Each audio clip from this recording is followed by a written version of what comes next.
Hola, hola, buenos días. Buenos días, doctora.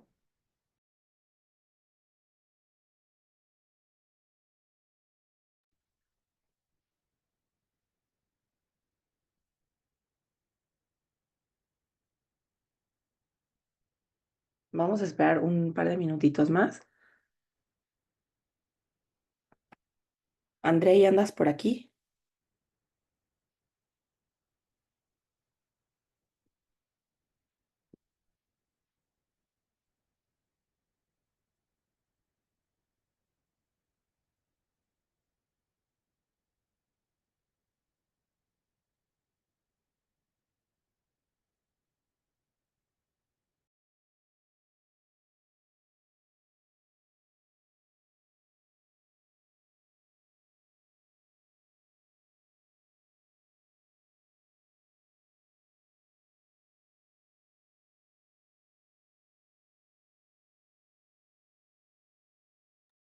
Ya ahí viene Andrei.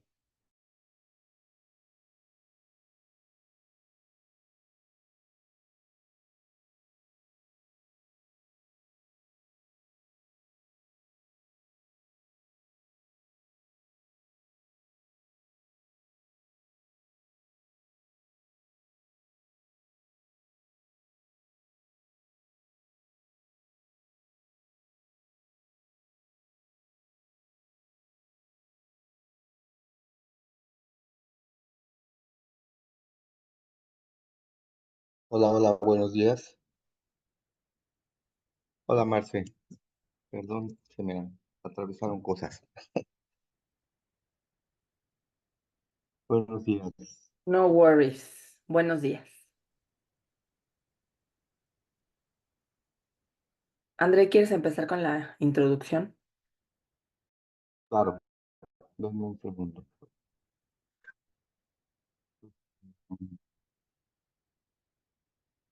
¿Me puedes permitir compartir, Marce, por favor?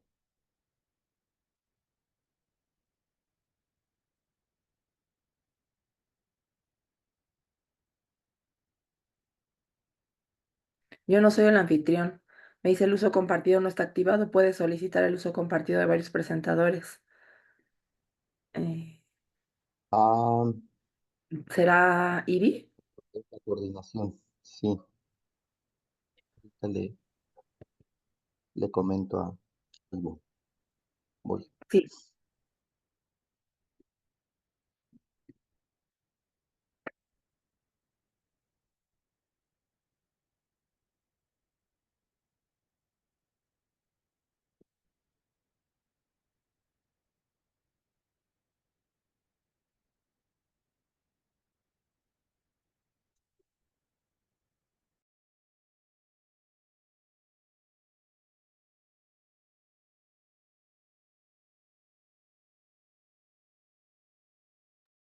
Doctora, dice que LN Carla Cervantes es el anfitrión.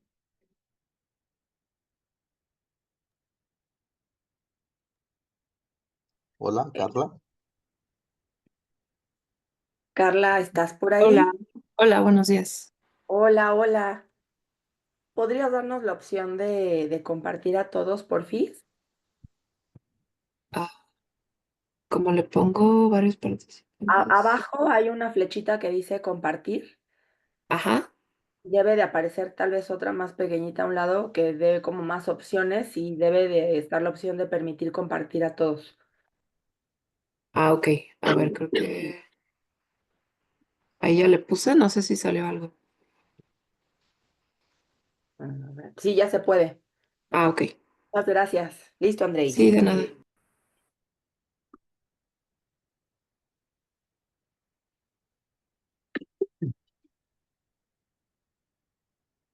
Listo.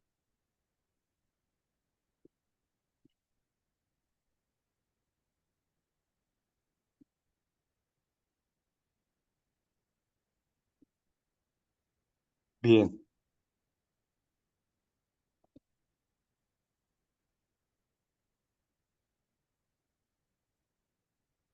Ya vimos un preámbulo. Ya vimos un preámbulo de cómo es que podemos enfocar el el fenómeno que pretendemos estudiar, de primera instancia sobre si es un estudio de proceso prueba diagnóstica o de si es un fenómeno causal. Y ya platicamos con Marce justamente acerca de todas las consideraciones alrededor de un fenómeno causal.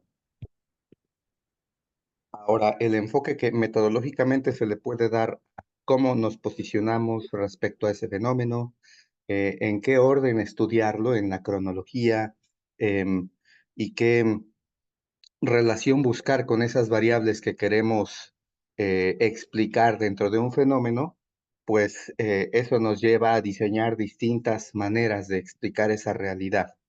Y ahorita entramos a una fase en la que como investigador tendríamos el rol principalmente de ser observadores.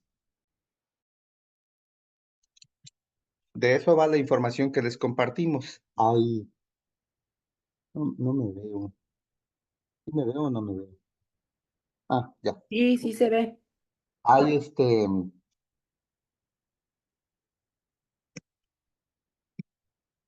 hay tres posibilidades y lo que les compartimos es información pues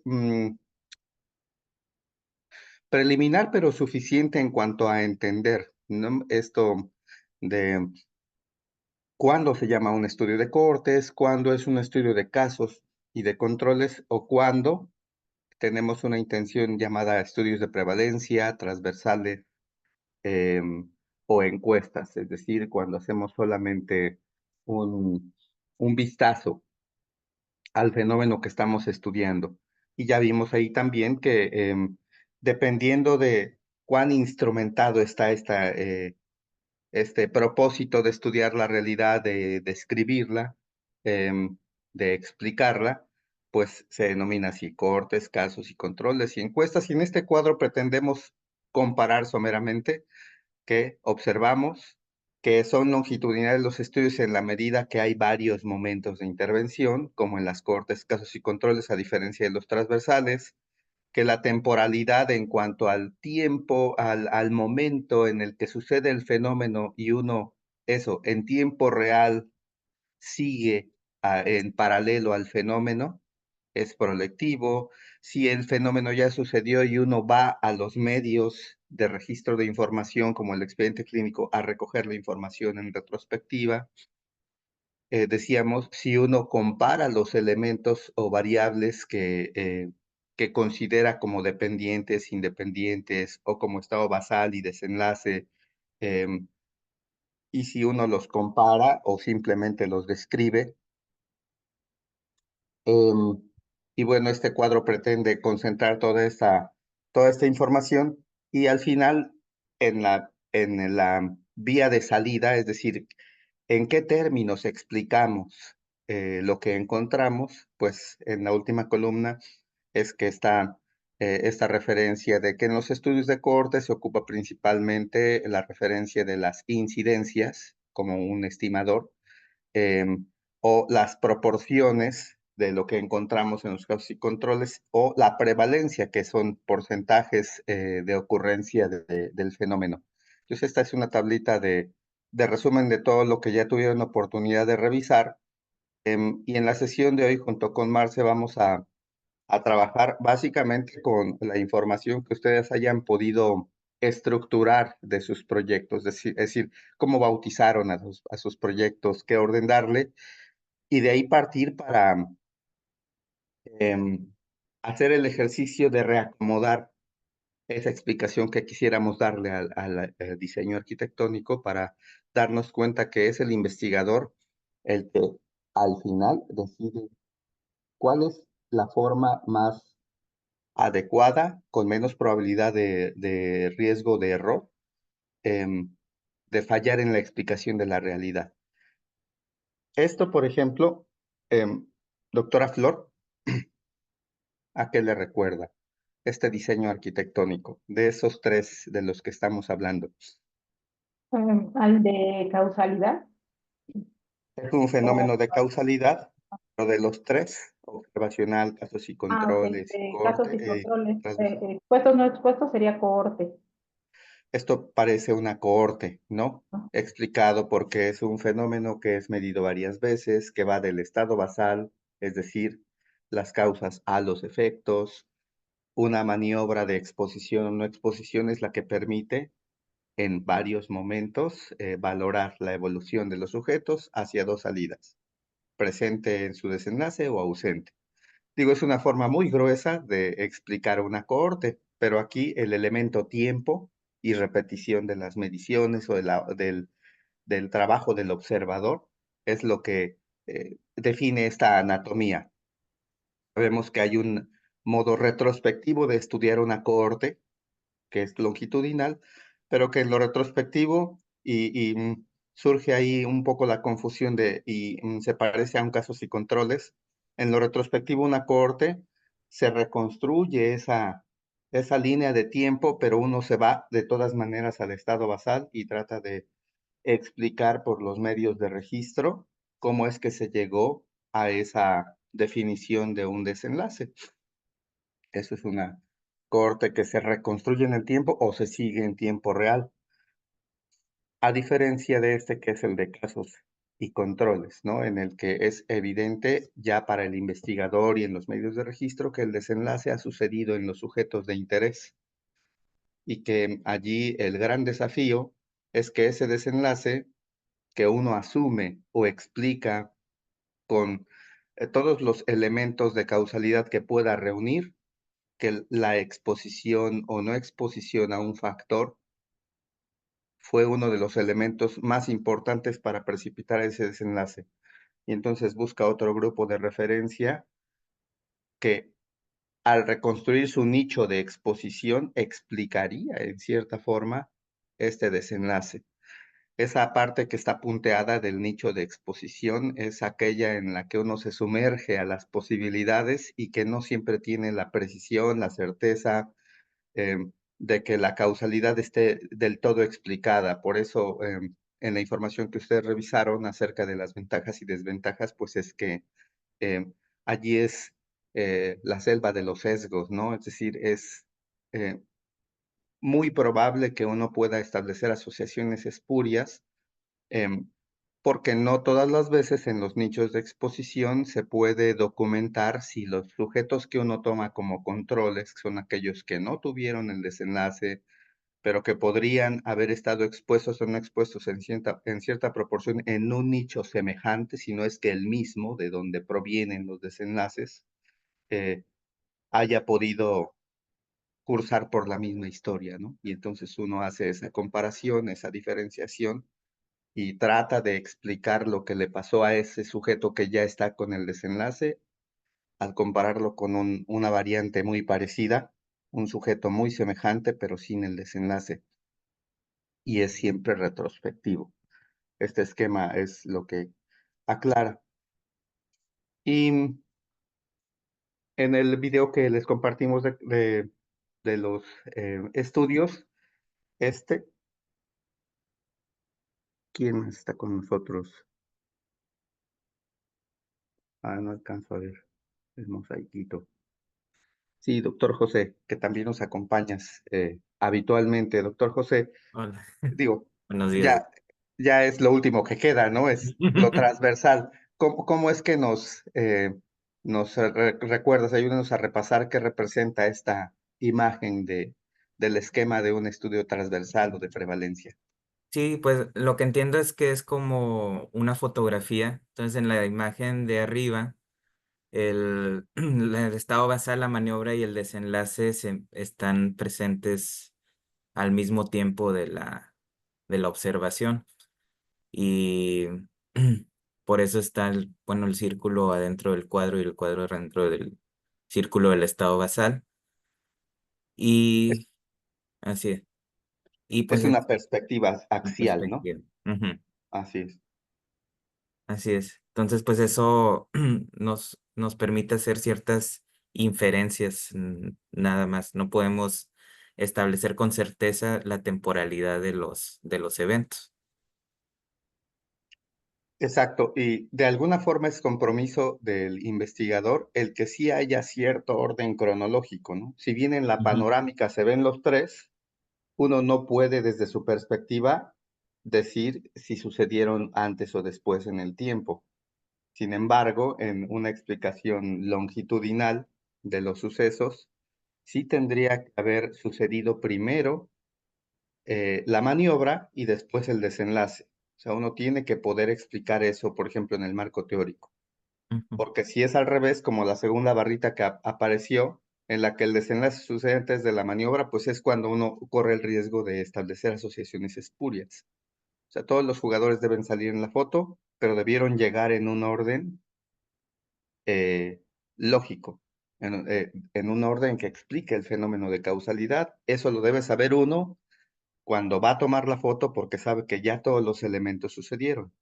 Las características del estado basal, la maniobra en su momento y el desenlace esperado. Y es como esto entonces en el esquema de abajo se reacomodan en cuanto a que el estado basal, que es el círculo verde, sucede primero en el tiempo, hablando de que la línea del tiempo va de izquierda a derecha, de que la maniobra de exposición o no exposición, o de presente o ausente, ya es demostrable en los sujetos fotografiados antes, en el tiempo antes, que hayan mostrado alguna mayor o menor proporción del desenlace. Y bueno, de eso van los tres ejercicios de hacer un diseño arquitectónico, de tener en nuestra mente una idea de la anatomía de los estudios, en donde nuestro rol como observador, y de lo que hemos hablado hasta ahorita es como investigador, es principalmente observar. No hay una manipulación, lo cual no dice que no está en contacto uno con el participante o el sujeto a investigarse, sino que uno no tiene una injerencia sobre la exposición o sobre la maniobra terapéutica, por ejemplo, ¿no? Eso es lo que hace la diferencia entre un observacional y un experimental. No controlamos nosotros las exposiciones o las maniobras, solo observamos el fenómeno. Pero en la observación, pues sí se puede desde luego interactuar, sobre todo en un estudio proyectivo, sí se puede interactuar con los sujetos. Y se debe tener el cuidado justamente de no incurrir en modificar la conducta, los apegos, etcétera, porque somos observadores. Muy contemplativo nuestro rol en este tipo de modelos. Gracias, Marce. Te cedo la batuta. Muchas gracias. Bueno, ahora yo les voy a poner una presentación muy sencilla, nada elegante como la de André.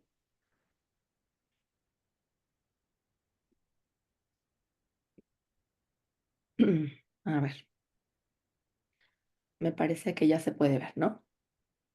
Listo. Lo que a mí me gustaría que les quedara sobre todo muy claro es que al final del día, en todos los estudios de causalidad, en donde pretendamos comparar dos grupos, vamos a llegar a este mismo cuadro de 2 por 2. El análisis, digamos que la premisa de la comparación de los grupos es exactamente la misma, dependiendo, digamos que dependiendo del diseño de investigación, lo que cambia es la forma en la que recolectamos los datos y las maniobras que tengamos que hacer para ajustar el efecto de de potenciales confusores o de algunas otras variables que nos puedan afectar, ¿no? Pero si pensamos, por ejemplo, en un estudio transversal, vamos a reclutar, tenemos la intención vamos a ponerle un nombre a esto. Queremos estudiar la asociación entre, no sé, ¿por qué no usamos el ejemplo de alguien para que se les quede más grabado? ¿Alguien tiene alguna idea o pongo yo uno ahí aleatorio? Podría ser infarto, tabaquismo. Perfecto. Usemos infarto y tabaquismo. Entonces, si yo hago un estudio transversal, que es una encuesta, mi objetivo sería pues buscar a la asociación entre personas que hayan tenido un infarto y las personas que fumen. Entonces voy a reclutar a una serie de sujetos que que puedan tener tanto antecedente de infarto como antecedente de tabaquismo y los voy a clasificar en el grupo de los que ya se infartaron y además fuman, que son los casos expuestos. Voy a tener a un grupo que son los que ya se infartaron pero que no fuman. Voy a tener a un grupo que no se han infartado pero que sí fuman. Y voy a tener un cuarto grupo que no se han infartado y no fuman. Los voy a clasificar y la información la obtengo a partir de un reclutamiento genérico de personas que puedan tener tanto la exposición como el desenlace. Sí, Andrei. Discúlpame, Marce, la interrupción, pero no estamos grabando la clase hasta donde puedo darme cuenta. Em, Ay, hace rato sí se estaba grabando. sí, Sí, sí, está Sí, grabando. sí. De hecho por eso dice digo pausar. que, Por por eso eso decías digo que que sí se discúlpame, estaba grabando. Era para ver si perdón. estabas atento. Exactamente, discúlpame, disculpa. Gracias. Bueno, ok. Entonces, si lo vemos como un estudio transversal, vamos a llegar a este cuadro de 2 por 2 y la cantidad de casos que vayamos a obtener no la sabemos. La cantidad o de infartados y de no infartados no la sabemos de antemano. No sabemos cuántos van a tener el antecedente de tabaquismo positivo o negativo, no lo sabemos. Solo sabemos que tenemos que reclutar a 1000 participantes para ver cómo se comporta esa asociación. Ahora, podemos tener la misma pregunta de investigación y contestarla a partir de un estudio de casos y controles, en donde yo dirigidamente voy a buscar a 50 casos de sujetos que se infartaron, 50 personas que no se hayan infartado, y les voy a preguntar cuántos de estos fuman. Entonces, yo sé de antemano cuántos casos tengo, cuántos no casos tengo, cuántos controles tengo y voy a llegar exactamente a la misma clasificación, a tener de estos 50 casos que yo recolecté, pues voy a tener cierto porcentaje en expuestos y cierto porcentaje no expuestos y de los 50 que yo recolecté que no se han infartado, voy a tenerlos clasificados en cierto porcentaje que fuman y cierto porcentaje que no fuman. Pero al final en este mismo cuadro de 2, nada más que la forma en la que recolecté la información fue distinta. Fui a buscarlos dirigidamente a los que se han infartado y los que no se han infartado. Les busqué sus controles. Ahora, si esto lo planteáramos como un estudio de cohorte, pues empezaríamos con sujetos que nunca se han infartado y diríamos, bueno, yo voy a seguir en el tiempo a cierta cantidad de fumadores, cierta cantidad de no fumadores. Yo empiezo aquí con, no sé, 200 y 200, por ponerle un número. Y cuando termine el estudio, los habré clasificado en cuántos de los que fumaron se infartaron y cuántos no se infartaron, y dentro de los que no fumaban, cuántos se infartaron y cuántos no se infartaron. Nuevamente termino en este mismo cuadro de 2 por 2. Inclusive podríamos plantear, estudiar esta misma asociación por medio de un ensayo clínico. No podemos poner a fumar a la gente, pero sí podemos hacer alguna intervención para que deje de fumar la gente. Entonces podríamos tener al grupo que no tiene intervención, que sigue fumando, los dejamos solos, y el grupo al que se le hizo una intervención para disminuir o eliminar el hábito tabáquico. Y los podemos medir en el tiempo a ver cuáles de estos se infartan durante el periodo que dure el estudio. Entonces, si se fijan, el modelo de pensamiento de causalidad nos va a llevar exactamente a tener el mismo cuadro de 2 por 2. Lo que va a cambiar son las particularidades, el cómo vamos a recolectar la información. Un profesor hace muchos años nos decía, básicamente todo depende del dinero. Si tienes mucho dinero, pues entonces haces un ensayo clínico, obviamente verificando que sea ético, ¿no? Si no se puede hacer un ensayo clínico, entonces pues lo mejor siempre va a ser tener un estudio longitudinal, nada más que es más caro. ¿Por qué es mejor tener un estudio longitudinal? Pues porque entonces podemos tener no una fotografía, sino una película, ¿no? De cómo se fueron dando las cosas y podemos tener información más fidedigna porque toda la información se está recolectando en tiempo real, ¿no? Yo hago los cuestionarios en tiempo real, detecto el desenlace en tiempo real, entonces la disminución de los sesgos es notable. La calidad de la información también es superior porque yo puedo decidir cuáles son los cuestionarios que voy a utilizar, cuáles van a ser los métodos diagnósticos. Entonces, la calidad de la información de una corte, pues va a ser muchísimo mejor, ¿no? Esa es la tirada que deberíamos de tener todos. Ahora, pues también hay algunas situaciones que si no tenemos ninguna evidencia de alguna asociación previa, pues no nos vamos a aventar a hacer una corte, ¿no? No vamos a tirar la casa por la ventana haciendo un estudio súper sofisticado si no tenemos realmente evidencia de que podría haber una asociación. Ahora, bueno, no tenemos información previa ni tenemos dinero, pues bueno, entonces no nos queda más que hacer un casos y controles o un transversal. El estudio de casos y controles lo preferiríamos cuando hay ciertas situaciones, como por ejemplo si son enfermedades raras o si tenemos dificultad para encontrar los casos. Si son cosas muy, muy comunes, ¿no? Por ejemplo, si yo quisiera hacer una asociación entre obesidad y bebidas azucaradas, pues bueno, 7 de cada 10 personas tenemos sobrepeso u obesidad. Entonces, un transversal, pues nos queda bien, porque no va a ser difícil ni encontrar a los expuestos ni encontrar a los que tengan el desenlace. Sin embargo, si tenemos una situación particular, en donde, por ejemplo, la enfermedad que yo estoy buscando es una enfermedad muy complicada de encontrar, pues imagínense si hago un estudio transversal, cuántas miles de personas tendría que muestrear para encontrar a sujetos que tengan la enfermedad. Y pasa lo mismo con los sujetos cuando estamos buscando una exposición rara. Entonces tenemos que plantear un diseño mucho más acotado en donde busquemos, tal vez puede ser una corte, pero en poblaciones que ya sabemos o que tenemos identificadas que tienen esta exposición. Entonces todo va a depender. Al final del día vamos a llegar siempre a este cuadro de 2 por 2, en donde vamos a terminar la verdad, siendo honestos, en SPSS utilizando OR porque es lo que te calcula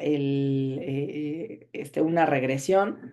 Si vas a hacer una regresión logística, lo que te va a calcular es el OR. Aun cuando tengas un estudio longitudinal, SPSS no calcula riesgos relativos.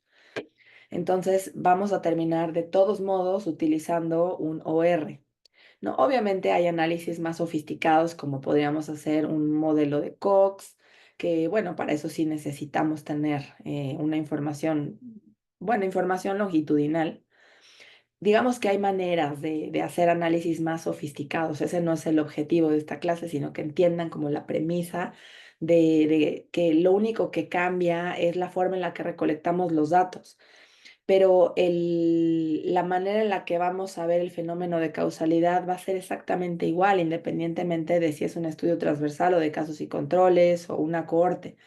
Vamos a terminar comparando cuántos casos expuestos, cuántos casos no expuestos, cuántos expuestos que no tuvieron el desenlace y cuántos no expuestos que no tuvieron el desenlace para calcular para hacer una comparación, ¿no? ¿Qué porcentaje de los que estaban expuestos tuvieron el desenlace versus qué porcentaje de los que no estuvieron expuestos tuvieron el desenlace? Entonces, dentro de los fumadores, el 40% se infartó, dentro de los no fumadores, el 5% se infartó. Vamos a dividir 40 entre 5 y listo. Ese es nuestro riesgo, ¿no? Entonces tenemos que ser muy pragmáticos a la hora de elegir un diseño de investigación, porque pues a veces lo que hacemos es para lo que nos alcanza. Queremos a veces un Ferrari, pero pues nos alcanza para un TIDA, ¿no? Entonces vamos a tener que hacer un transversal. Sí, por supuesto que todos quisiéramos una cohorte o un ensayo clínico, Nada más que a veces eso no es posible, pero sí tenemos al alcance cosas más asequibles como un estudio transversal o un estudio de casos y controles. Ahí es en donde entra nuestro ingenio y nuestra inteligencia para poder hacer un diseño que esté muy padre, que vaya a prever todos los posibles errores que se puedan presentar en cuanto a los sesgos, ¿no? A lo mejor puede ser comparable la calidad de un estudio muy bien hecho, que sea un estudio transversal, con una corte que no esté, que esté desaseada en cuanto a términos, o sea, tal vez la manera en la que se recolectó la información o cualquier otra cosa. Entonces, no le hagamos el fuchi a los estudios transversales ni a los estudios de casos y controles, porque si están bien hechos, nos pueden dar información sumamente valiosa. Ahora, em, un- vamos a hacer como nada más un pequeño repaso de cómo es que son las diferencias en cuanto a los sujetos que vamos a reclutar. Por ejemplo, en un estudio transversal, yo sé que necesito reclutar, tengo un marginal fijo, ¿no? Yo sé, mi cálculo de tamaño me muestra para ver una diferencia entre grupos, me sale que necesito 500 sujetos. Y yo me dedico a reclutar 500 sujetos que cumplan con los criterios de selección. No voy a saber de antemano cuántos van a hacer casos y cuántos no. Tampoco voy a saber de antemano cuántos van a tener la exposición y cuántos no. No digamos que fluctúan aleatoriamente los que vayan a tener la enfermedad y los que vayan a tener la exposición. Yo solo sé que necesito 500 sujetos de investigación. Y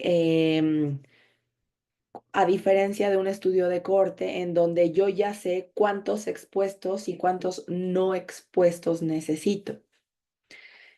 Voy a partir de que necesito 100 fumadores y 100 no fumadores y los voy a seguir en el tiempo. Este es mi marginal fijo. Sé que necesito 100 expuestos, 100 no expuestos y al final del estudio pues ya me enteraré cuántos son los que desarrollaron el desenlace, cuántos se infartaron y cuántos no se infartaron al final del estudio.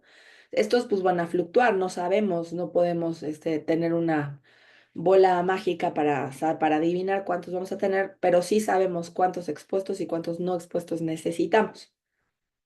Y en el estudio de casos y controles, pues lo que vamos a tener como marginal fijo son los casos y los controles, porque yo sé que necesito cierta cantidad de casos y cierta cantidad de controles. Entonces, pues ahí no hay pierde, porque yo sé que necesito 100 casos y 100 controles, lo que no sé es cuántos van a estar expuestos y cuántos no van a estar expuestos, ¿ok? Ahora vamos a hacer esto más divertido. Vamos a utilizar alguno de sus estudios para tratar de ver cómo haríamos la recolección de datos si fuera un estudio transversal, si fuera un estudio de casos y controles o si fuera un estudio de corte, inclusive trataremos de convertirlo también en un ensayo clínico. Entonces, André, ¿qué también le haces a esto de las pizarras? Ah, no, pues yo lo puedo hacer con mi cuadro en blanco, espérense. Yo lo hago. Compartir con este. Desde aquí podemos trabajar. Am, Andrei, por favor, indícanos quién nos va a aportar la información para este ejemplo. ¿Quién es el rival más débil? Bastante bien. Mira, ha habido planteamientos a lo largo de las clases. Por ejemplo, hay por allí uno de una de las compañeras que habla sobre la exposición a COVID y el incremento de la prevalencia más bien, el incremento en la ocurrencia de fenómenos autoinmunes. No sé si esté por ahí, doctora, porque yo creo que es interesante como fenómeno de causalidad el ver cómo qué maromas tendríamos que hacer dentro de ese fenómeno para poder explicarlo. ¿Cómo lo ha pensado ya que revisó esta información? No sé si ande por ahí la doctora. Em, También el planteamiento de la doctora Flor. del doctor Jesús, que siempre están allí. Yo creo que valdría la pena que se aproveche este momento de hacer el ejercicio con Marce. Por Bueno, favor, mire, ¿qué anímense. les parece si empiezo a hacer yo este ejercicio y luego solitos van haciendo con sus propios ejemplos el mismo, ¿sabes? Entonces, supongamos que estamos ya escribiendo el protocolo para eh, para la maestría y nuestro tutor nos dice, ya, no necesito que mañana me lo entregues como un estudio transversal. Eh, Así se vería nuestro cuadro final en donde estaríamos clasificando cuántos sujetos tuvieron COVID-19 y desarrollaron enfermedad autoinmune, cuántos tuvieron COVID-19 y no han desarrollado enfermedad autoinmune, cuántos no tuvieron COVID nunca y tienen enfermedad autoinmune y cuántos no tuvieron COVID y no tienen enfermedad autoinmune. Entonces, plantearíamos el hacer un estudio en ir a un lugar en donde sea susceptible de encontrar a personas con enfermedad autoinmune, ¿no? Me iría tal vez a algún hospital de segundo nivel y haría una campaña para reclutar a personas que hayan, ya sea que hayan tenido COVID o que tengan alguna enfermedad autoinmune. Obviamente, pues tendría que tener ahí servicio de reumatología, porque si no, seguramente no tendría a ningún desenlace. Entonces yo tendría que calcular mi tamaño de muestra para decir cuántos sujetos tengo que reclutar para ver una asociación entre exposición a COVID y enfermedad autoinmune. No, pues como la prevalencia de enfermedad autoinmune de entrada es bajita, pues vas a tener que entrevistar a unas 3,000 personas, chava. Entonces, pues con paciencia, porque aquí vamos a tener una N. A ver, ¿qué vamos a hacer? Espérense, déjenme insertar columnas a la derecha y insertar fila en la parte inferior.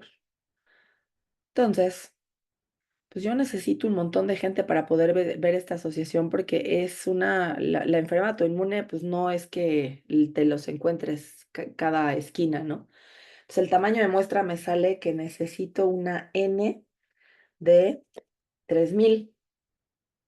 Entonces voy reclutando y me voy encontrando que pues al final ya logré encontrar mis 3,000. Resulta ser que me encontré a 1,300 con COVID y 1,700 que nunca les dio COVID. Mejor lo pongo al revés, ¿no? Medio México, más de medio México tú. Es Sí, difícil sí, bueno, encontrar supongo. gente virgen al COVID. Sí, sí, eso ya no existe. Em, Nos salieron así la cantidad de sujetos que tuvieron exposición y que no tuvieron exposición. Ahora, enfermedad autoinmune, pues encontré 150 y encontré de acá 1,850. Y de Mil. estos, ¿mandé? Que no tuvieron COVID, le pongo 1,000. No, 1850 serían, ¿no? Ah, sí, sí. No, porque son 3,000. dos mil ochocientos Por cincuenta eso más. digo, sí. No, estoy brillante, oye, perdón. Es que sabes que te hace falta ir al Cumón conmigo. Bueno, vamos a rellenar estas celdas. Digamos que de estos 150 que tienen enfermedad autoinmune, nueva, es enfermedad autoinmune incidente. Tuvieron COVID 142 y no tuvieron COVID 8. Y acá tuvieron, a ver, 1,850 que tuvieron COVID, 1,300 y 1,550. ¿Estoy bien? No, hombre, estoy haciendo puras locuras. A ver, 1,300 menos 8. A ver, 1,300 menos 8, 1,292. y 2850 menos 1292, 1558, 1558, 1700 menos 1550, 1700 menos 1558, chihuahuas, menos 1558, 542. No, estoy haciendo puras tonterías. A ver, espérense. 1700. Ah, pues es que aquí no.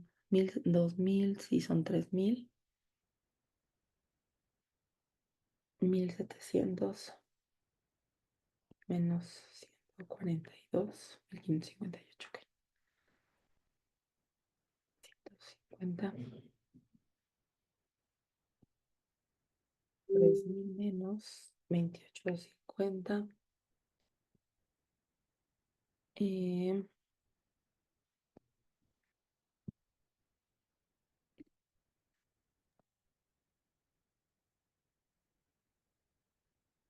Ya 2850. está, ya está cuadrada, Cuadrado. Marce. Ah, sí, es cierto. Ok, bueno, después de media hora, em, digamos que así nos quedaría. Está canijo, ¿están de acuerdo? Reclutar 3000. Entonces, consideraríamos, le presentamos esta propuesta al tutor y te dice, no te pases, te vas a graduar en 2029. Entonces, cámbiale y vamos a hacerlo una cohorte. Ok, sí, profe, vamos a hacer una corte. ¿Cuántos sujetos necesitamos en una cohorte? Ya calculé mi tamaño de muestra y me sale que necesito 300 en un grupo y 300 en otro. Entonces, digamos que borraríamos esto. Mi N sería de 600, eh, 300, 300.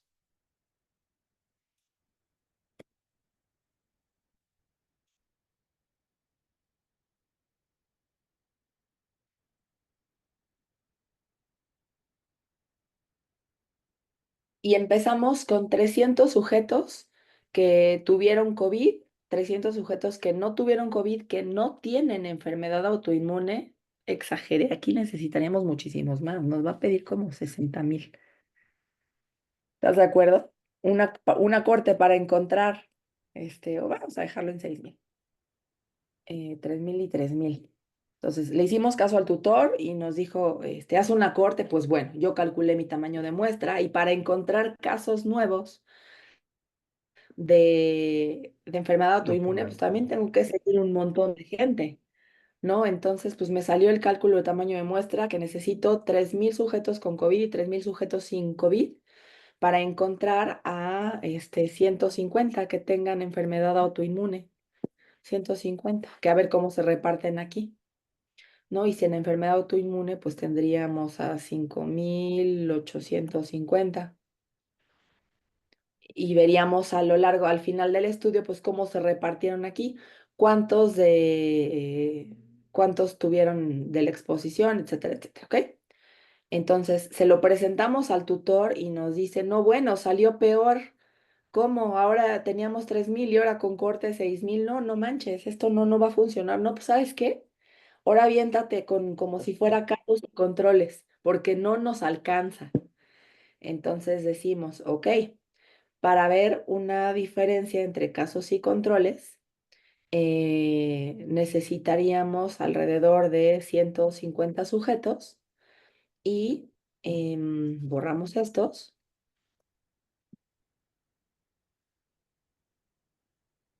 Entonces, casos y controles quiere decir que yo necesito 75 casos, 75 controles. Y de esta manera, pues ya voy a averiguar de estos 75 casos cuántos tuvieron COVID. No, pues que 55.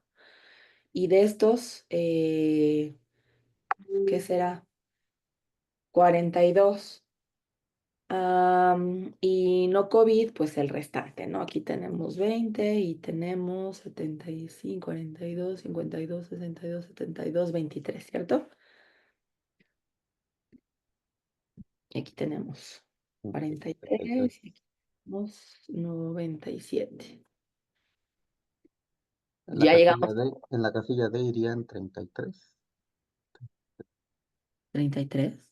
Yo ya hasta tengo miedo de hablar, pero sí. No, 23, 20 más 40, 23 son 43. pero en sentido vertical, 42 más 33 darían Exacto. los 75 que Sí, entonces aquí en algo me estoy equivocando. A ver, 97 menos 55, 42. 75 menos 20, 55. 75 menos 42, 33. Aquí. Pero entonces aquí está algo mal, porque aquí tiene que ser 53. son 53. Sí, Ah, ok.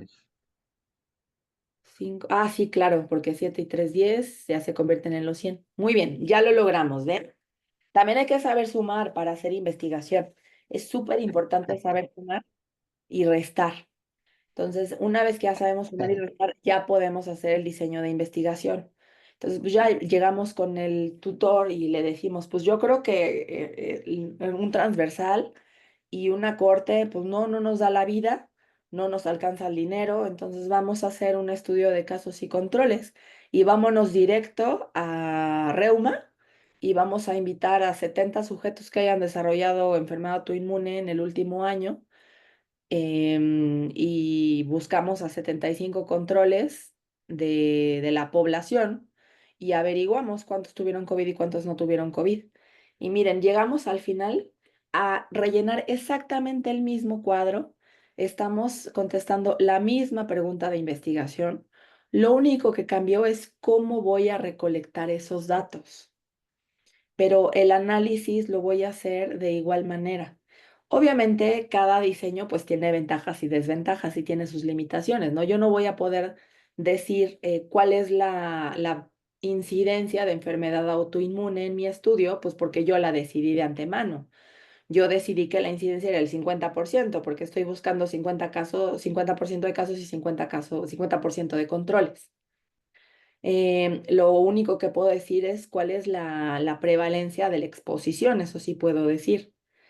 Y obviamente voy a tener pues limitaciones en cuanto a que a lo mejor las personas sí tuvieron COVID, y lo reportan como que no tuvieron porque pues a lo mejor no ni se enteraron, ¿no? O podemos tener a sujetos que no es lo mismo tener COVID leve que tener COVID grave y casi haber, o sea, casi haber entregado el equipo. Probablemente el efecto que tenga la gravedad del COVID también va a interferir en que se haya desarrollado o no se haya desarrollado una enfermedad autoinmune. Pero pues como lo estoy viendo ya después de que sucedió toda la historia, no tengo manera de evaluar esas cuestiones tan finas, ¿no? Tal vez puedo sacar del expediente, si es que hay expediente, qué tan grave estuvo o cuántos días, si estuvo hospitalizado o no estuvo hospitalizado. Digamos que tratar de rascarle lo más posible para tener la información con más calidad posible, pero pues sí voy a tener la desventaja de que como yo no me di la información de primera mano, a lo mejor podría hacer algún estudio para ver las inmunoglobulinas, si le quedaron dañados los pulmones, pero no sabemos si viene de este evento o de que le dio tuberculosis cuando estaba más chavito, entonces podemos tener ahí algunos sesgos. José, adelante. Está apagado tu micro, José. A ver, no sé si ya se escucha. Ujú. En este caso, por ejemplo, sería válido usar como controles, por ejemplo, en este ejemplo, pacientes en vez de con enfermedad autoinmune y sin enfermedad autoinmune, por ejemplo, pacientes con diagnóstico reciente de enfermedad autoinmune y usar como controles pacientes con enfermedad autoinmune, pero que ya tuviera 20 años de diagnóstico, por así decirlo, o tendría que ser forzosamente o idealmente gente sin enfermedad autoinmune, para usarla Eh, como control, pues. Híjole, yo creo que ya estaría muy complicado. No sé, hay para acá. ¿Tú eres reuma? No, soy internista, pero vamos que sí, digo, se me hace una idea muy interesante para desarrollar como protocolo, pues. Sí. Bueno, a ver, me voy a ir dos pasitos para atrás. Ujú, eh, a veces nos gana como la curiosidad. Normalmente los que estamos acá solemos ser curiosillos, ¿no? ¿Y qué pasaría si hacemos esto? ¿Y qué pasaría si hacemos aquello? Ay, ¿por qué sucederá esto? ¿No? Entonces, luego nos desviamos. No debemos de olvidar cuál es el objetivo de hacer un estudio. Entonces, antes de andarle ahí como metiendo ideas nuevas y parches y ay, qué padre estaría y lo que sea, pensemos cuál es el objetivo de hacer este estudio, ¿no? Yo recuerdo que el objetivo del estudio de la doctora que tiene esta idea es como tener mayor vigilancia en temas de secuelas, ¿no? ujú, Entonces, como las personas que tuvieron COVID decirle, ¿sabe qué? Pues esté pendiente de dolor articular, esté pendiente de, no sé, ciertas cosas, porque se ha visto que, pues, además de que puede fallar la memoria y lo que tú quieras, también es posible que las personas que han tenido COVID tengan, pues, mayor riesgo de desarrollar en los próximos años enfermedad autoinmune. Entonces, el objetivo es ese. Si tuviéramos si ya tenemos el diagnóstico, si ya se enfermaron, como para qué querríamos comparar contra los que ya tienen enfermedad autoinmune, ¿no? No ujú, sé, o sea, me parece que es más bien como una idea curiosa de qué podría, ¿no? O a veces también de facilitarnos un poco las cosas, ¿no? Pues ya estamos en el servicio, de ahí mismo sacamos los controles, ujú, pero les voy a dar varios consejos. Discúlpenme, pues yo soy súper pocha, pero me encanta, es que en español no tiene tanto punch, pero do what is right, not what is easy. Entonces, pues sí, puede ser más fácil hacer algunas cosas y sacarnos ahí a unos controles de urgencias, ¿no? Al fin que están ahí y van a estar un buen rato porque hay un chorro de gente. Entonces, aprovechando que ya están ahí, pero no, tenemos que buscar los controles idóneos, ujú, porque el estudio de casos y controles, les voy a decir la verdad desde el fondo de mi corazón, es dificilísimo porque tiene todos los sesgos del universo. Entonces, normalmente lo que se hace es buscar controles pues de ahí mismo, del hospital, ¿no? Y hay un sesgo de Bergson, que se llama, que es el de los controles hospitalarios, en donde la verdad es que los sujetos que andan en los hospitales no son iguales a los que andan en la calle, este, en Six Flags, pasándola bien. ¿No? O sea, por algo están en el hospital. Entonces, las cosas suelen venir junto con pegado. Si están en el hospital es porque, uno, no son las personas más sanas, dos, son familiares de las personas que no son muy sanas, entonces ahí traen una onda genética. Entonces, lo mejor es tomarnos nuestro tiempito y hacer un estudio lo más limpio posible.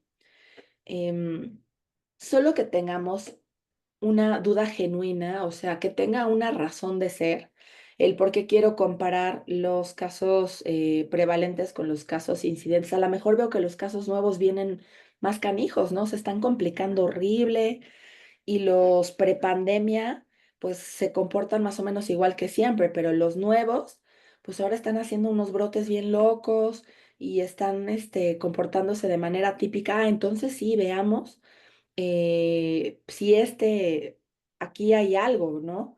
Pero si es nada más como por encontrar controles que sean más facilitos, ahí sí ya no vale la pena, pero siempre debemos de serle fiel a la pregunta de investigación, que debe de ser útil, ¿no? Y debe de poderle aportar algo a la gente.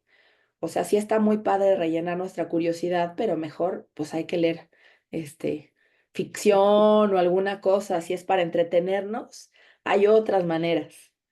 Eh, Ok.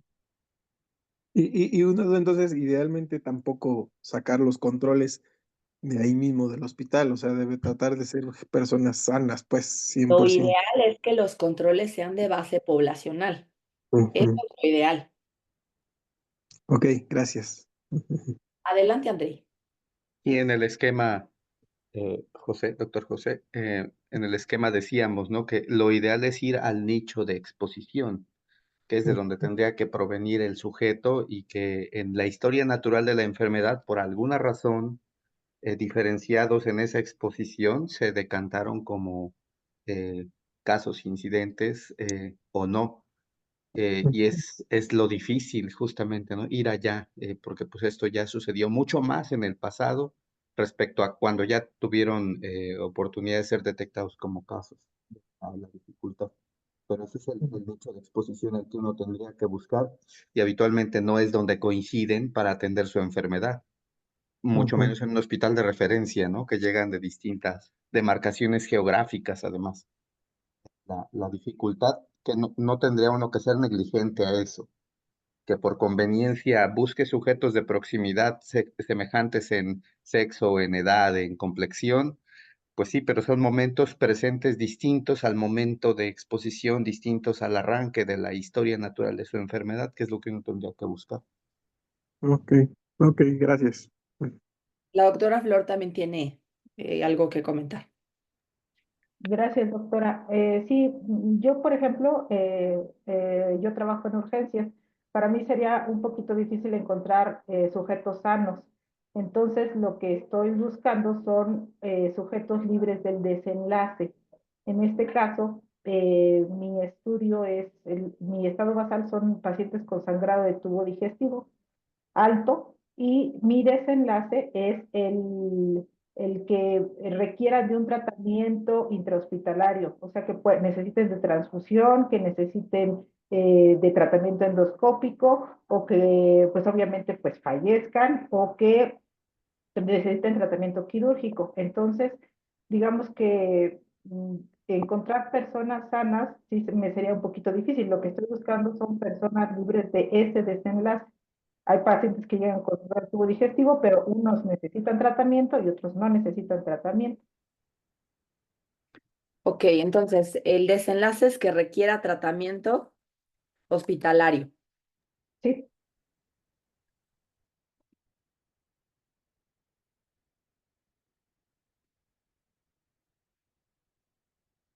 Y que se vaya de alta.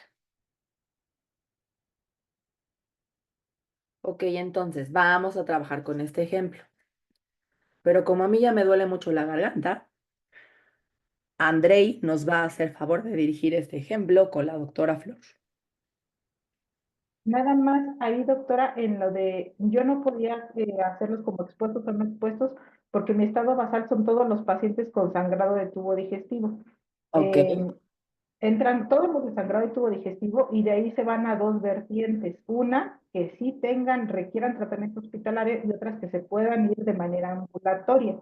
Entonces, yo lo había como planteado, le busqué la forma de plantearlo como ejemplo. No sé que no es una enfermedad crónica o difícil de encontrar, pero tal vez como partiendo de casos y controles. Los casos son los que requirieron tratamiento hospitalario, los controles los que no requirieron, y yéndome hacia el estado basal, pues serían los indicadores pronósticos, que es lo que yo quiero buscar.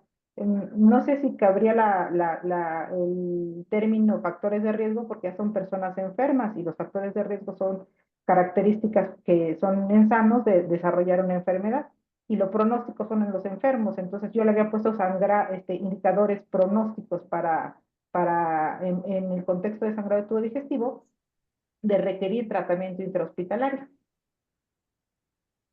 Ahí sería más o Estoy menos lo confundido. mismo que comentaba yo, ¿no? Porque sería como comparar contra alguien con la misma patología, no sé, qué tan, este, tan factible o qué tan bien diseñado sería así comparar a alguien que requiera un tratamiento hospitalario contra alguien con la misma patología, ¿no? A ver, vámonos 3 pasitos para atrás. Cuando no tenemos clara la pregunta de investigación y el objetivo, no podemos avanzar. Entonces, si no tenemos claridad en el estado basal, maniobra y desenlace, se complica hacer lo que sigue. Entonces, vamos a empezar por lo más básico, bolitas y palitos. Entonces, insertemos estado basal, maniobra y desenlace. ¿Ok? Eh, entonces, el estado basal son sujetos con sangrado de tubo digestivo alto, ¿cierto?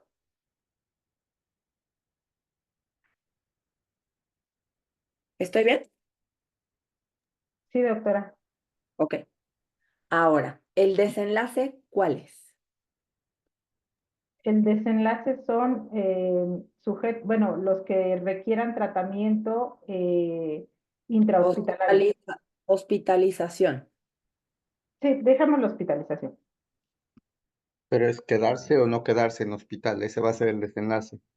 Ah, sí, puede ser que solo por la transfusión, por el tratamiento endoscópico, etcétera. ¿Y cuáles son estos factores que vamos a estudiar? Pues yo quiero identificar los principales, pues los indicadores pronósticos o factores de riesgo para que algún paciente que llegue con sangrado de tubo digestivo alto requiera hospitalización. Por ejemplo, en algunas escalas manejan la frecuencia cardíaca, la presión arterial sistémica, etcétera, la edad, el boom, por ejemplo. Ajá, ok. Entonces, qué bueno que salió a colación este ejemplo. Aquí sucede que tenemos varios cuadros de 2x2. Entonces, tenemos el cuadro 1 para frecuencia cardíaca, el cuadro 2 para tensión arterial, el cuadro 3 para edad, el cuadro 4 para BUN, ¿ok? Y ahora, qué bueno también que salió este ejemplo, porque como lo hemos estado platicando, hemos hablado de puros desenlaces dicotómicos, sí o no. Ojalá la vida fuera sí o no en todo, ¿no? La vida es mucho más compleja que eso y hay muchos tonos de gris y la mayoría de las variables en salud son continuas, ¿no? Entonces, no es que tengas o no tengas frecuencia cardíaca, sino tienes cifras. No tienes o no tienes tensión arterial, sino que tienes cifras. Entonces, ahí hay varias maneras de plantearlo. Disculpen ustedes los sonidos desagradables. La frecuencia cardíaca, pues la podríamos medir como normal o alterada, o la podríamos medir como un continuo, ¿de acuerdo? La tensión arterial la podríamos igual clasificar como normal o alterada o medir como un continuo. La edad, la misma situación, el BUN, la misma situación. Eh, Pero en este caso, la confusión creo que parte de que son varios cuadros de 2x2. Entonces, tendríamos aquí a un sujeto que requirió, todos vienen con sangrado de tubo digestivo alto. Entonces, este es un dado, el 100% tiene sangrado. Vamos a ver la vida sencilla y vamos a ver como frecuencia cardíaca normal y frecuencia cardíaca alterada.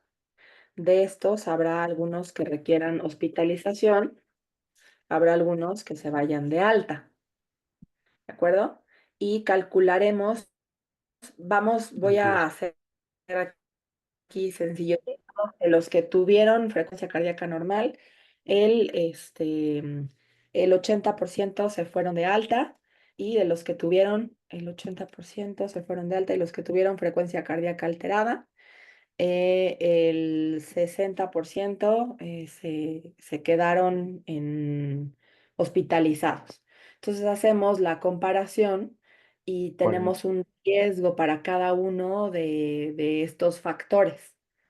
¿No? Esta es una forma muy simplificada de ver cómo estamos, cómo está este tren de pensamiento.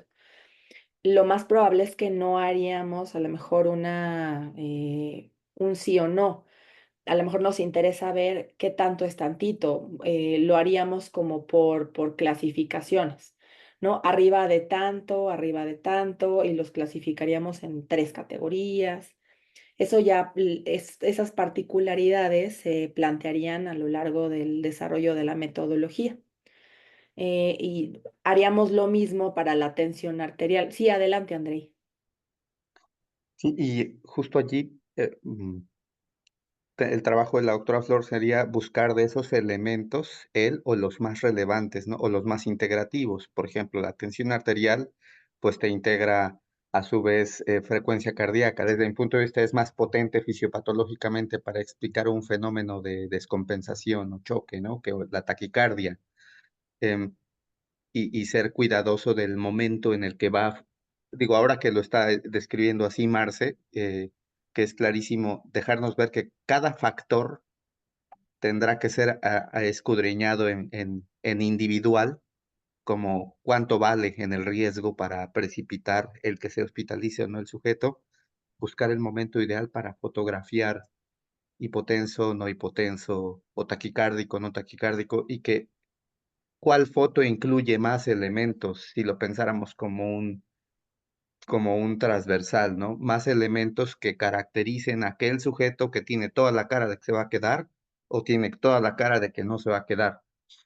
Pero no todos esos eventos son evidentes en algún, más bien buscar que todos esos elementos sean suficientemente claros en un solo momento al ingreso.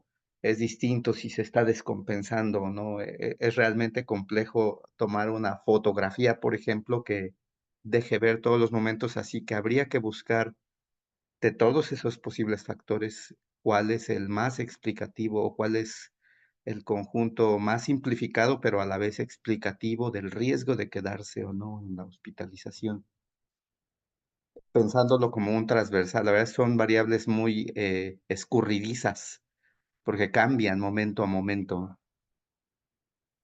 Y podemos tener, muchas gracias, Andrei, muy buena aportación. Podemos tener cortes pequeños, o sea, de seguimiento a corto plazo. Este es una gran oportunidad para tener uno de esos diseños de corte en un periodo corto. No, Fugaz. porque una corte no necesariamente dura años, sino podemos tener una corte todo el tiempo que estuvo en urgencias, ¿no? Y reportar, pues digamos que cada 2 horas, cada hora, cada 3 horas, cómo van modificándose estos factores. Bueno, la edad nada más va a cambiar muy poquito, ¿no? Envejeció 2 horas, pero los demás, era un chiste malo. Pero las demás van a lo mejor se podrían modificar mucho más, ¿no? Y tenemos una película mucho más enriquecedora de aquellos que fueron disminuyendo sus cifras de tensión arterial, fueron los que se hospitalizaron más, o los que se mantuvieron estables, son los que se fueron de alta. Entonces podemos caracterizar mejor cómo se comportaron y no nada más decir, es mucho más valioso eso que decir, pues los que al ingreso tenían A, B, C, D, E son los que al final se quedaron hospitalizados, porque mucho puede pasar entre que llegan y se van, ¿no? Entonces, si lo planteáramos como un estudio transversal, pues entonces yo llego al corte de quienes están hospitalizados, al corte de las 2 de la tarde o de la 1:30, y digo, bueno, pues de estos, los que están clasificados como que tuvieron alteración aquí, aquí, acá, los clasifico acá con una sola medición. Y cuántos de estos se quedan hospitalizados y cuántos ya los mandaron a su casa.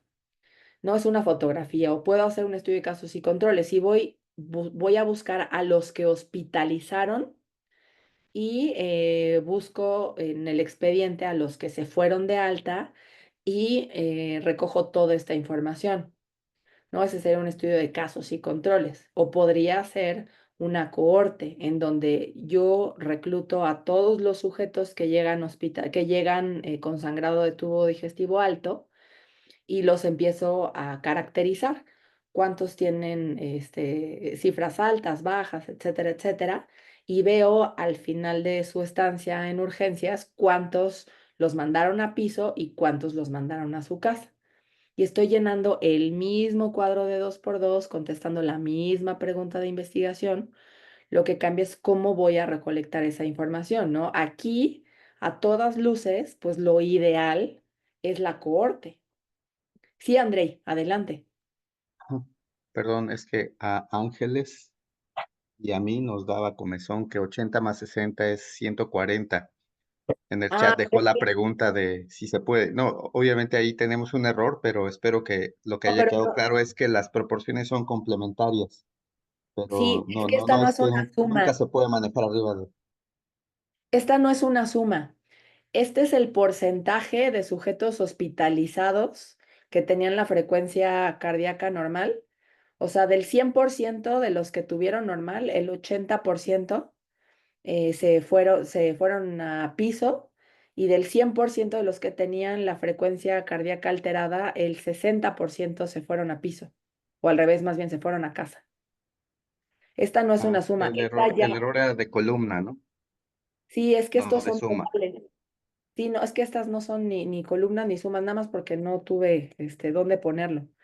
Pero si quieren, hacemos Sí. el ejercicio con números reales. No, era solo para Ah, ok. contestar la inquietud de Ángeles. Ah, ya. Si no, no es una suma. Digamos que ya me salté todo el proceso y calculé la incidencia de hospitalizados, que fueron 80 hospitalizados en un grupo y 60 hospitalizados en otro grupo, pero no tiene que dar la suma 100. Muy bien. Bueno, entonces ahora sí, échame la manita, André, y dirige un ejemplo más, por favor, porque ya estoy casi sangrando. Sí, del tubo digestivo. Sí, también. Pues si está de acuerdo, doctora Flor, por ejemplo, decíamos de la tensión arterial, ¿no? Y el ejercicio que tendríamos que hacer de primera instancia, porque ya hay tablas y referencias para tratar de llevar esta gama de grises de una variable cuantitativa a una dicotomía de ser normal o anormal. Y eso tendría que llevarnos a acotar también que si, por ejemplo, ponemos ahora en las filas tensión arterial, si seguimos en este modelo de dicotomizar las cosas, deberíamos entonces meter a sujetos de tensión arterial normal contra tensión arterial anormal, pues eso, acotarlos por edad, por sexo, probablemente porque hay tablas de referencia para edad, para sexo.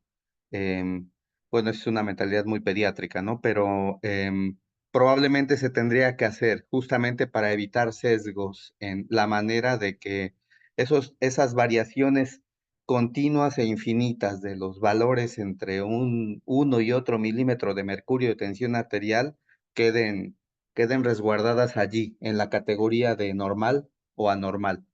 Si uno cuenta con esa posibilidad, sin perder objetividad, se puede categorizar. Es parte de como lo que tendría uno que pensar como investigador, ¿no?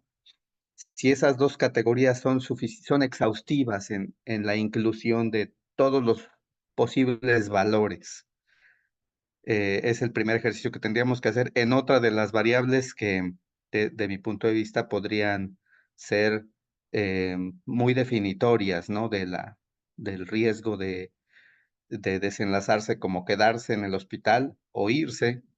Em, qué otra de las posibles causas componentes usted alcanza a identificar en este modelo de sujetos con hemorragia digestiva, Bueno, que es también una constante? hay, hay mayor riesgo en los pacientes, bueno, con comorbilidades, por ejemplo, con enfermedad renal o pacientes con enfermedad hepática o enfermedad cardíaca, lo toman como un factor de riesgo para que, aun cuando el resto esté normal, pudieran requerir hospitalización. Y allí, por ejemplo, si recordamos el diseño arquitectónico, justamente em, son son condiciones de los sujetos que aunque todos son hemorragia digestiva, definitivamente no es lo mismo ver llegar a urgencias a una persona hepatópata que a una persona nefrópata, ¿no? Como que sudan más o menos los urgenciólogos dependiendo de ese antecedente.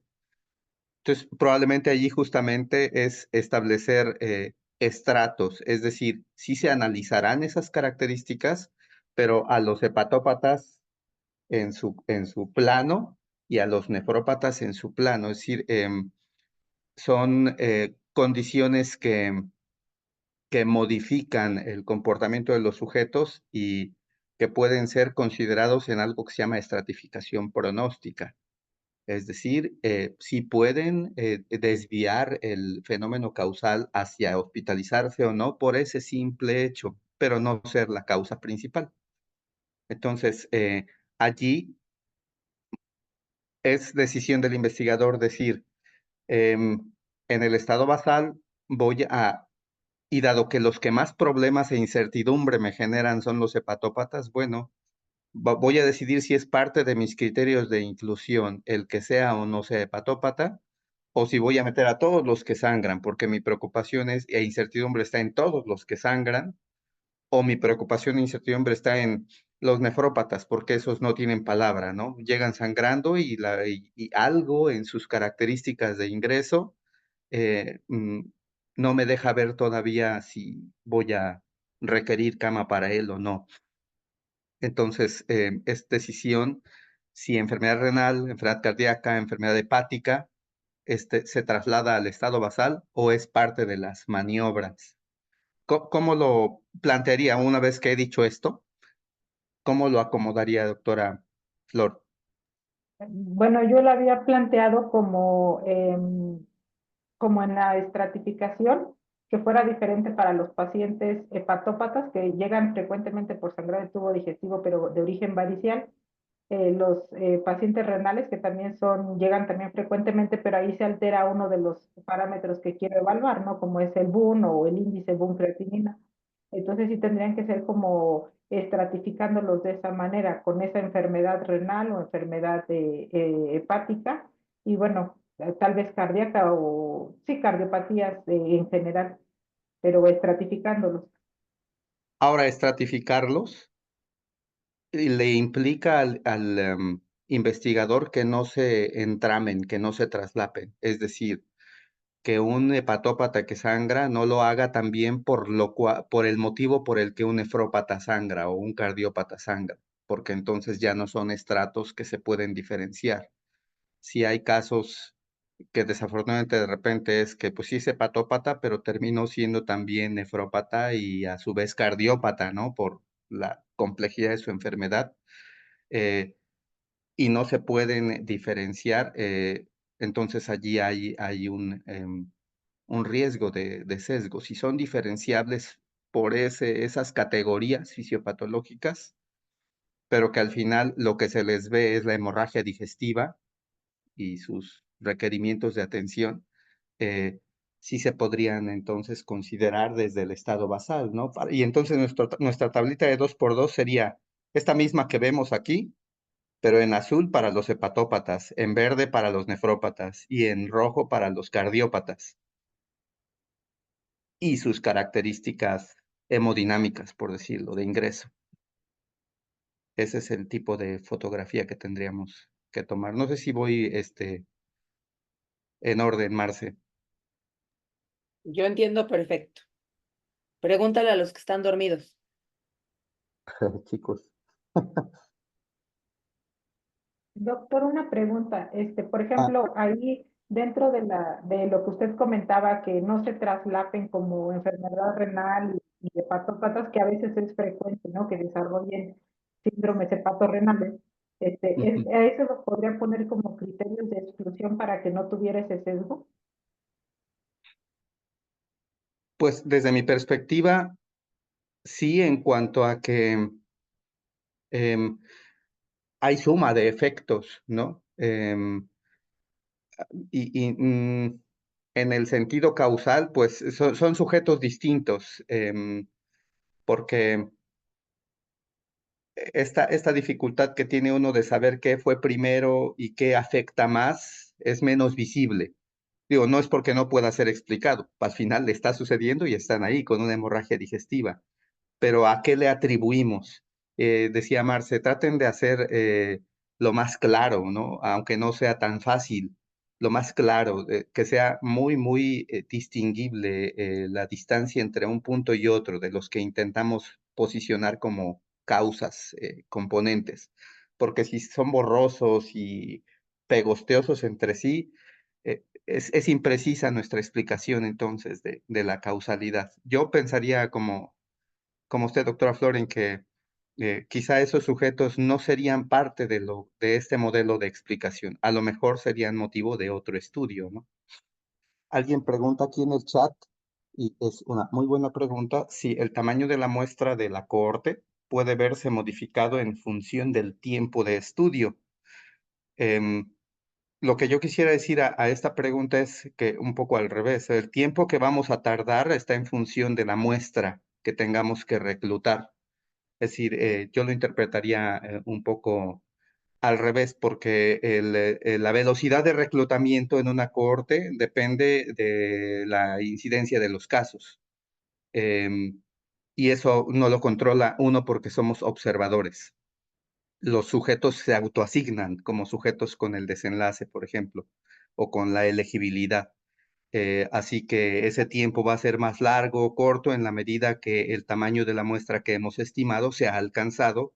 Y sí tenemos que procurar alcanzarlo para que tengamos suficientes elementos matemáticos que nos hagan pensar que ese resultado que obtenemos sí explica en una réplica llamada muestra lo que es la realidad. Salvo lo que agregue Marci. Quisiera yo darles más información adicional a la que ya les dio Andrei. Luego es uno de los principales, bueno, digamos que es de las principales cosas que no entendemos de cómo calculas el tiempo de seguimiento, ¿no? Como que es complicado y lo veo desde la pregunta de que si cambia el tamaño de muestra dependiendo del seguimiento. El tiempo de seguimiento se va a dar en función del tiempo que necesito para ver el desenlace. Si mi desenlace es daño a órgano blanco, pues voy a necesitar 10 años de seguimiento, ¿no? Si mi desenlace es alta o es hospitalización, pues lo tengo que ver en 24 horas o el tiempo máximo que se permita estar ahí en urgencias. Si mi desenlace es bajo peso al nacer, pues van a ser 40 semanas de embarazo el tiempo de seguimiento, ¿no? Uno de los errores luego que se pueden presentar es que no demos un tiempo suficiente de seguimiento para poder ver el desenlace. Si yo estoy buscando sujetos que se infarten, pero los sigo 6 meses, pues no va a ser suficiente el tiempo para que pueda yo ver el desenlace. Entonces, cuando no hay factibilidad para seguirlos tanto tiempo, es que nos acercamos a otro tipo de diseños, como casos y controles, por ejemplo, en donde ya encontramos a los que se infartaron y nos vamos para atrás en el tiempo. Entonces, el tiempo de seguimiento realmente no va a afectar el tamaño de muestra. El tiempo de seguimiento se da en función de cuánto tiempo necesitamos para poder observar el desenlace. Si no tenemos la posibilidad de ver el desenlace en el tiempo que estoy planteando, entonces es mejor ahorrarnos el estudio, porque a la hora de tener nuestro cuadro de 2x2, en los desenlaces vamos a tener 0, ¿no? Y pues, ¿qué hacemos con eso? Ahora, esto de a quién meto, a quién no meto, hago estratos, hago mejor por criterios de eliminación, saco a estos. Es un estira y afloje que tiene muchas respuestas. Y lo primero que voy a mencionar es que el concepto de validez interna y validez externa de los estudios. Yo les dije que hicieran, que trataran de hacer estudios muy limpios, ¿no? Que fueran muy, muy claros. Esos son estudios que tienen mucha validez interna, pero cuando tenemos estudios muy limpios en donde no incluyo a sujetos que tienen comorbilidades, no incluyo a sujetos que fumen, no incluyo a sujetos feos, no incluyo a los que les guste la banda, no incluyo a aquellos, entonces al Que final hayan me tenido quedo COVID. cero, ¿no? Entonces podrá tener mucha validez interna, pero no tiene nada de validez externa, porque eso no se va a aplicar a nadie, porque los criterios de inclusión fueron tan estrictos que no va a poder ser generalizado a nadie. Entonces tenemos que encontrar un término medio en donde podemos hacer uso de otras herramientas, como por ejemplo, podemos dejar entrar a sujetos que tengan comorbilidades y plantear un análisis que sea estratificado. ¿Cómo se comporta esta relación en los sujetos que tienen comorbilidades y cómo se comporta esta relación en los que no tienen comorbilidades, en vez de excluir a los que tienen comorbilidades? Pero esto a veces, eso suena muy bien, ¿no? Decir, hagámoslo, sí. Solo que esto implica mucho más tamaño de muestra, ¿no? Y a veces el tema es que son bien poquitos los que tienen ciertas características. Cuando estamos en esa situación en donde, ¿y qué pasa con los que tienen además enfermedad de Chagas? Bueno, de esos hay bien poquitos aquí, ¿no? En ese caso, pues no voy a decir, voy a hacer un estrato para los que tengan enfermedad de Chagas. Esos los excluimos porque vamos a tener outliers, son sujetos que ni siquiera son muy comunes y nos van a confundir mucho el diseño, ¿no? La relación causal. Entonces, no hay una sola respuesta de qué hacer, porque podemos hacer muchas cosas. Podemos restringir el acceso en el ingreso por medio de los criterios de inclusión o de exclusión, o podemos hacer un análisis ajustado, ¿no? Podemos hacer un análisis de regresión, por ejemplo, y ajustamos por estas variables para poder decir, independientemente de que tengan una comorbilidad, estas variables siguen explicando el que se hospitalicen o no se hospitalicen. O podemos hacer un análisis estratificado, ¿no? Para los que tienen Chagas y para los que no tienen Chagas, porque de pronto se puso de moda y ahora hay mucha gente con Chagas. Podemos hacer muchas cosas y todo dependerá de si tenemos pues las herramientas para poder hacerlo, ¿no? Si me sube mucho el tamaño de muestra y eso va a impedir la factibilidad de mi estudio, pues entonces mejor los eliminamos, ¿no? Y explicamos que no es un tema de justicia, sino es un tema de factibilidad y de no arruinar el estudio. Entonces, nada es blanco y nada es negro. Hay un montón de caminos para llegar a Roma y mientras tengamos la argumentación de por qué lo estamos haciendo así, que lo podríamos hacer de otra forma, seguro, seguro también lo podríamos resolver de otra manera, pero escogí esta. Y estos son mis argumentos de por qué estoy escogiendo esta manera y estará bien. Y te cedo nuevamente la palabra, Andrei, porque creo que tenemos más preguntas de Rand. Sí, solo quisiera, para continuidad de lo que nos dices, Marce, comentar que cuando ya uno piensa en qué herramientas estadísticas o metodológicas va a usar para darle argumentación a la explicación, solidez matemática o precisión, todo esto funciona mejor en cuanto no perdemos de vista nuestro objetivo y tenemos claridad en nuestra pregunta. Por eso decíamos que es la raíz del proyecto bien diseñado, aunque pareciera que es lo fundamental, pero no lo más importante, sino lo más importante es que si el tamaño de la muestra, que si la prueba diagnóstica, estadística, todo eso depende de tener muy, muy claros los objetivos, los componentes del estado basal, maniobra y desenlace. De ahí la importancia o el tiempo que se ha dedicado a tratar de que nos queden claros estos términos para que lo tengamos bien, bien definido. Adelante, Ram, por favor. Hola, doctor, buenos días. La pregunta del chat la hice yo en cuanto al tamaño, si el tamaño de muestra se podía haber modificado. era porque cuando estaban poniendo el ejemplo en el caso de casos y controles, en el que uno podía determinar el tamaño de muestra para saber cuántos casos y cuántos controles, y por todos los sesgos que tiene, se había comentado que era mejor en ese caso un estudio de corte. Y después se comentó sobre el que solamente se va a hacer, por ejemplo, en el ejemplo que estaban dando, una corte en el tiempo de hospitalización. Por eso hice la pregunta si el tamaño de muestra se podía modificar en función del tiempo en el que se va a hacer el estudio. Pero entiendo que no, entiendo que el tamaño de muestra de una corte va a ser en función de la enfermedad o de la prevalencia que tenga esta enfermedad. Entonces ahí volveríamos a caer en ese problema, ¿no? ¿Cuál sería el mejor estudio? Si la corte, que va a llevar mucho tiempo, o los casos y controles, que va a tener muchos sesgos. Pues es que el mucho tiempo es relativo.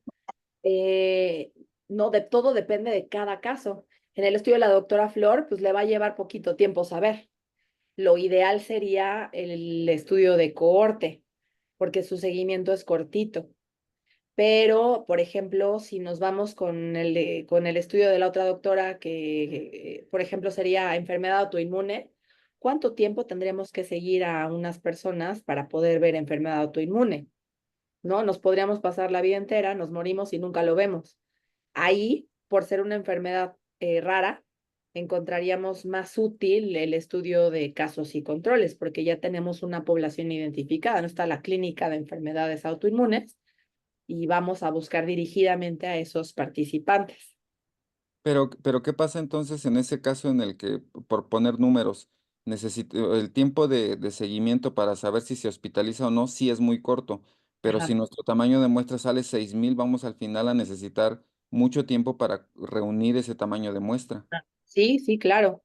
Sí, pues si no es factible, si sale un tamaño de muestra tan grande, pues habrá que plantear algunas otras estrategias, como hacer pues un reclutamiento en varias sedes, ¿no? Hacer un estudio en donde pues se unan varios hospitales para poder hacer el reclutamiento. De Hacer un acuerdo. estudio multicéntrico, por ejemplo. Ok, Sí, ya entendí el tiempo de estudio porque nos vamos a tardar un montón en conseguir a Claro, esa cantidad reclutar. de personas. Sí, Es sí, la lo más. velocidad de reclutamiento y eso, la prevalencia de la enfermedad. Por eso hay que saber dónde ensambla uno el estudio, ¿no? Decía Marce, bueno, vámonos a un hospital que tenga servicio de reuma. Pues si lo hace uno en un centro de salud, está mal difícil. ensamblado, ¿no? Pero no existe probabilidad lógica de que allí encontremos lo que buscamos. Em, Esta premisa que nos decía también, no hay respuestas únicas, pero esta premisa de grandes diferencias, muestras pequeñas, pequeñas diferencias, grandes muestras, ayuda más o menos a estimar esto, ¿no? Si lo que quiero demostrar son diferencias muy pequeñitas, muy pequeñitas, que tengo que contar con un número muy grande de sujetos para demostrarlas, o si es la diferencia muy grande en las proporciones, es decir, si quiero demostrar que el 70% de los sujetos tienen este desenlace por tal exposición. O sea, si la diferencia que quiero demostrar entre los grupos que comparo es grande, la muestra tiende a ser pequeña, porque no necesita uno estarlo haciendo muchas veces para mostrar que es verdadero.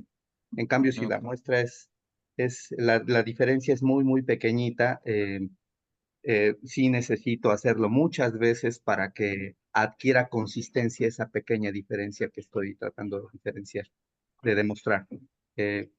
Sirve un poco como para agregar a la respuesta, doctor Ram. Muchas gracias. Adelante. Pues, Marce, ya nos pasamos unos minutillos, pero yo Pues ya creo ni modo, que ¿no? Nos mandé. divertimos. Ya ni Fue modo, nos divertido. divertimos. Fue divertido. La información está en los artículos, en los videos de revisión preliminar. Allí se revisan ventajas, desventajas, todo lo que se ha parafraseado hoy está allí y me parece que han sido ejercicios suficientemente explicativos de qué decisiones toman. No hay un estudio ideal eh, por receta. es lo ideal, lo define uno como investigador. Y el investigador no debe hacerlo en solitario, porque eso se presta a muchos más sesgos. Debemos hacer equipos de investigación. Y si somos multidisciplinares, mejor. Listo, Marcel. Muchas Gracias gracias, Andrei. a Pues ustedes. nos vemos a la otra. Feliz Halloween. Coman muchos dulces. Nos vemos. Gracias, hasta luego. Bye bye. Hasta luego. Gracias. Hasta luego.